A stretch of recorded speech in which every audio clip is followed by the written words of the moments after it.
Alright guys, welcome. So today's our day one of actually trying to put this bathroom together. So everything has been demoed and now we have to start thinking about the plumber and the electrician, what we have to do.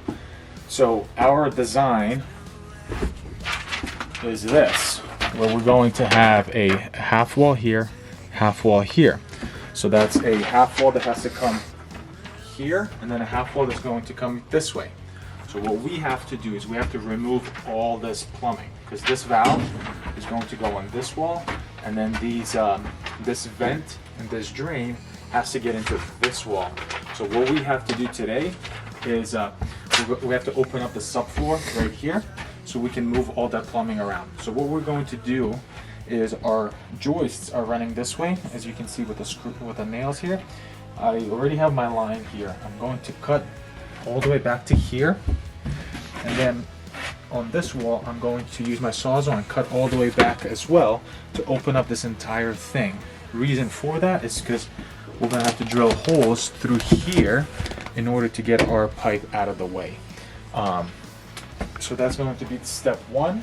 And then Alright, so you want to make sure you set your saw to 3/4 of an inch to make sure that you're cutting through the plywood, but then nothing after the plywood, because we don't want to damage any pipes or anything like that, and we can't really see underneath there. Then we're going to grab our sawzall and then gently just get the tip in there to make sure that we can cut around. I'm going to go around the perimeter here because that's going to make it easiest for me to then patch everything up. We're going to grab one of these crazy saw hammers and then pull up the rest of our plywood, and then we're just going to patch it all up, and then we're done demoing that. Alright, so we got our floor demoed, and come over here, let me show you what the plan is going to be with this plumbing setup essentially. So what the plumber is going to do here is, right here, these 90s, we're going to take those out, and he's going to put an adapter essentially to go to our PEX, and then our PEX lines are going to run this way. And then it looks like this bathroom drain, that's from the upstairs, and this bathroom drain, your tub drain, are all connected to a Y right there.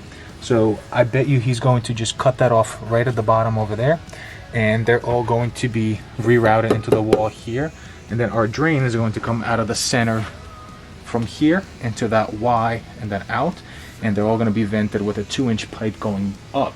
And then we'll also be able to pick up then the bathroom from upstairs as well with that same drain. But I'll do more on that when the plumber comes over here early next week. But in the meantime, this is what we're going to do. I'm going to cut it right here. Once we turn the water off, I'm going to cut the pipes right here, and I'm going to put some shark bites on them, just so we can get rid of all this plumbing. Alright, so we're going to use one of those little tight pipe cutters, and we're going to cut both of the pipes there. Make sure that the water to the house obviously is turned off, and that you open up a faucet downstairs to allow the water to drain out of the pipes.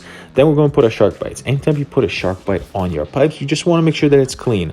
Sandpaper will help you to make sure that there's no debris on it, anything like that, because you want to make sure that it stays on there pretty good. Other than that, this is an easy little part right here.